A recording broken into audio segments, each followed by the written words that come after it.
The moment that you have to compromise so much of yourself for something, it's not you, it's not for you. And it doesn't really need to be a relationship. Understand that, right? Like, it doesn't have to be a relationship. It could be an opportunity. If I got to come in this and I got to be a little bit more aggressive, or I have to come into this and I got to be looking over my shoulder, right? Or if I have to come into this and I have to compromise spending time on the weekends with my family, right? Because I love my family, I cherish my family. That to me is a compromise that nothing is worth making. Do you see what I'm saying? So you got to learn how to say no. What's up, guys, and welcome back to another episode of Earthen's Den. And in today's episode, we're going to be talking about compromise. Yes, we're going to be talking about compromise. And, I'm going to give some examples, and we're going to just vibe a little bit. I hope everybody's having a great day. I hope you guys are streaming Earthen's Den, just because I'm just really feeling called this season, and what I'm sharing is just so beautiful. And, your girl is on a healing journey, and, I'm working through my stuff, and I just want to love and just, extend some of that. So I'm really hoping that you guys are feeling me when you guys come onto the podcast. So anyway, when we're talking about compromising, I think that women, especially when it comes to being comparable, it is one of those things where it's like, I don't think we have any bounds in regards to it. I think a woman is so flexible, and, myself, I'm very adaptable. So it's very easy for me to be like, in this space where I'm very malleable, and then I'll become something else, right? So for me, in regards to compromise, I think that compromise looks like, okay, if you want to eat pizza tonight, we can go eat pizza, right? I think that is about as far as I'm willing to go. You know what I mean? One of the most common things that I hear women say oftentimes is someone saying, oh, you're too sensitive. Let me tell you something, honey.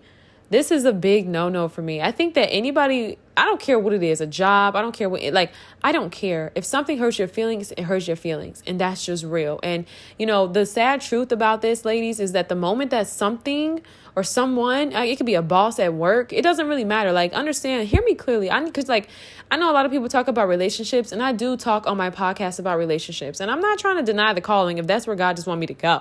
Okay, if that's where the Holy Spirit wants to flow, that's where we're going to flow. But I need you guys to understand that it's not always about a romantic partner. This literally can be work. I've left jobs because I was like, I'm not going to be spoken to that way. Come on now. I'm never in a space where I'm just entitled and I'm putting myself above people. But come on now, hey, God's kids, we got a little royalty here. All right. We ain't gonna be doing that. You know what I mean? We ain't doing that. Okay. I'm here for paying my dues, and I pay the price, but there are just certain things we just not finna cash a check on. You not finna be out here. You know what I mean? So understand that. So that's my biggest thing. So I think, something I hear most commonly with women is that you're too sensitive.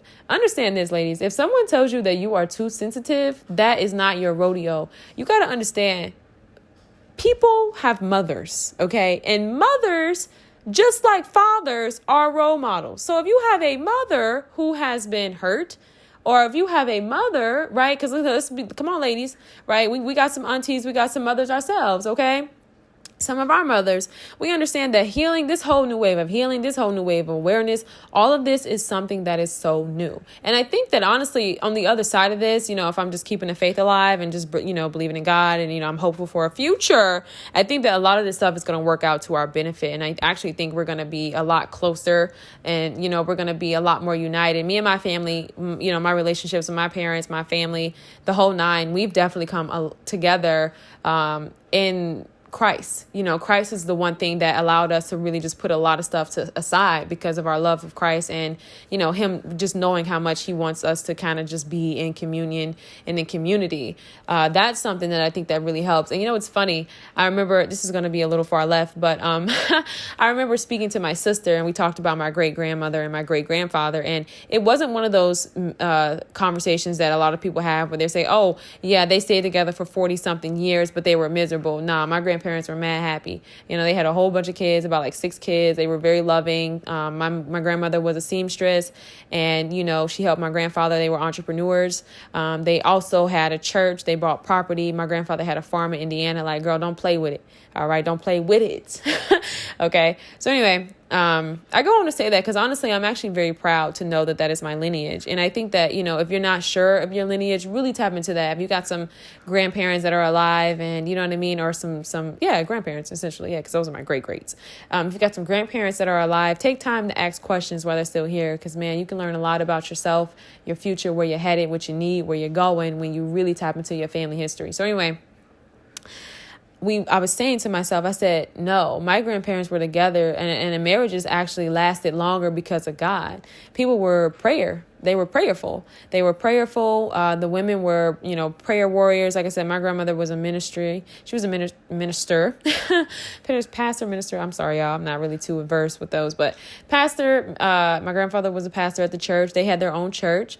And so, when you're in the power of God, there is a lot of things that God can do, honey. Let me just say that the power of God is so strong. It's definitely one of those things that 100% surpasses all understanding. Like, I don't even know how I'm even talking to you right now, but we still here, right? I don't even know how I'm able to forgive you right now, but we still here. And that's why I go so hard for women too. Like, I'm so big on guarding your heart because, as a young woman, as a child of God, you have a different level of heart for people. You have a different level of love and care and nurturing for people, right? If your heart is pure, God is using you, or if you just have an understanding of him, you got to understand, sometimes you're used by God and, you gotta guard your heart, because it's definitely not against flesh, it's against spirit. So you got to be mindful. You got to be discerning. But I ain't going to go too far left.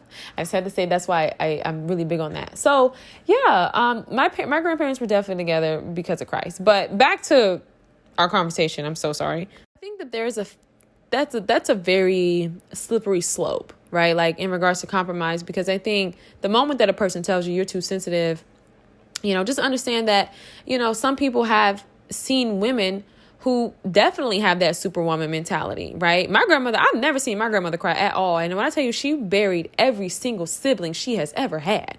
Mother, father, uncle, boyfriend, like it's crazy. And I've never seen this woman shed one tear. And, when I was younger, I'm like, man, this woman's strength is amazing. And, even for myself, I'm very thankful that I did have that as a role model because the strength within me, honey, oh girl. But the pain, you know what I mean, that is harbored and held on to so tightly, it's crazy, right? Because you got to have a breakdown before you can get a breakthrough, okay? Oh, Lord, please don't call me to ministry because I don't even think. But listen, you got to have a breakdown before you can have a breakthrough, you know what I mean? And so, seeing that with my grandmother, I'm just like, wow, this is so crazy. She is so incredibly strong.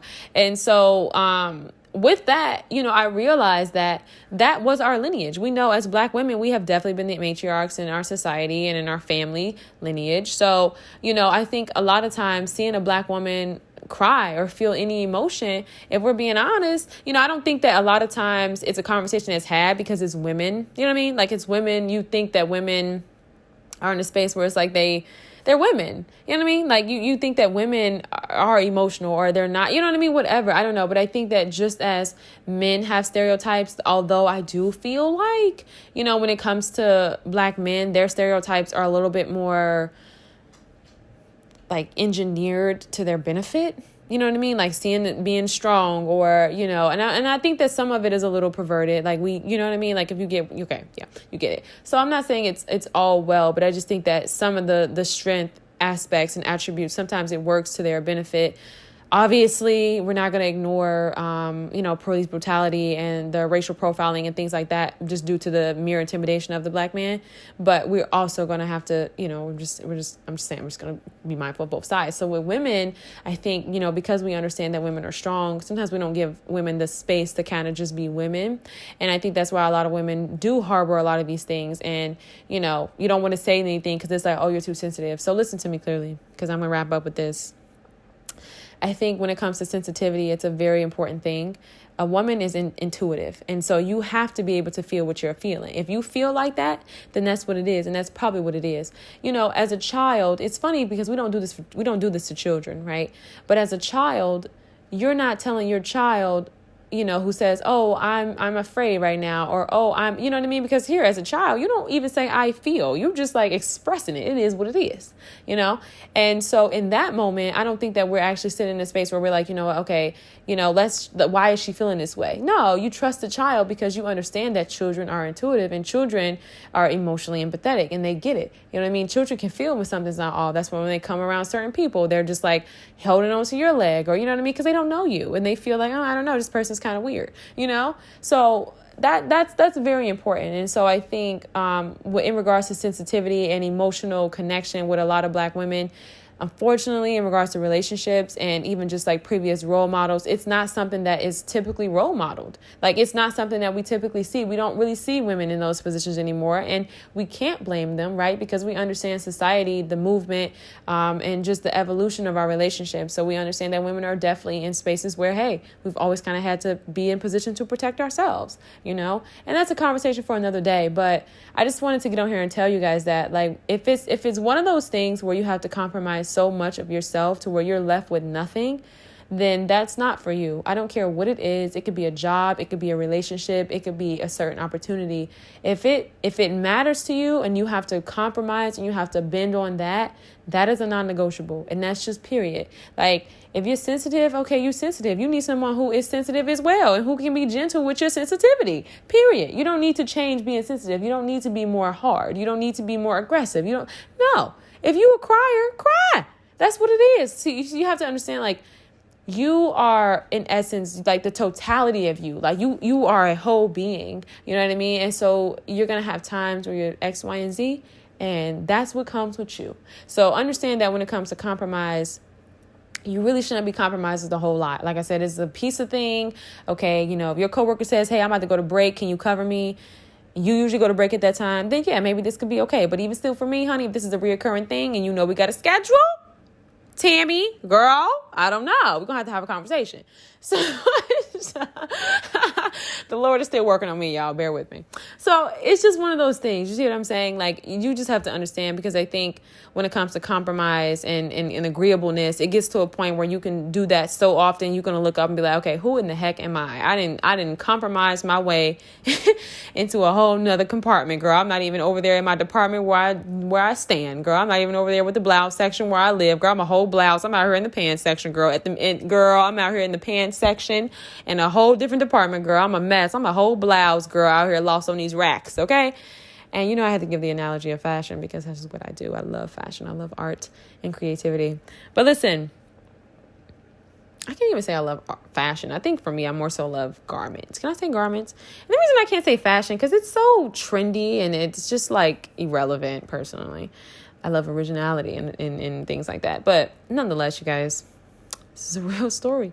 So, yeah, don't do that to yourself, because you're going to look up and you're not going to recognize yourself anymore, and you got to hold on to you. All right, girl, hold on to you, because, girl, the water is deep. Girl, that water deep, girl. I'm telling you, girl, bye. Boy, bye. Girl, you go out in that water so deep, girl, you're going to look up and be drowning with the sharks. Girl, don't do it to yourself. And I'm not saying, this is not a matter of fear, right? This is not a fearful conversation. This is just a matter of standing firm on who you are, standing your ground. Like, that's who you are at your core. You shouldn't be changing your core for nobody. You know what I mean? That's just what it is. Like, this is just me. I can be X, Y, and Z. Hey, take it or leave it. You know what I mean? And it's the thing. It's not even a matter of taking or leave it. It's just like, this is who I am. I'm showing up as this. I don't really care if you buy it or not. God already bought it. In what? Girl, I was bought with the blood of Jesus, child. What can you do for me? Hello. Talk about it. Ooh, that's how you got to walk. That's how you got to talk. Talk about it. Say something. Argue with that. How about that? All right now. I love you guys, and I hope everybody has a great day.